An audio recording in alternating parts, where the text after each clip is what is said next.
याद करना कितना खूबसूरत होता है, क्योंकि उसके बाद मिलने की खुशी ही कुछ और होती है। कभी अपनी उम्मीद ना खोना। तुम किस किस्म की लड़की हो?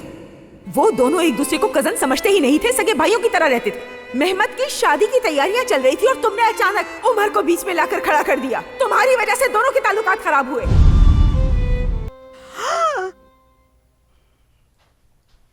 मेहमत ने भेजा है ना?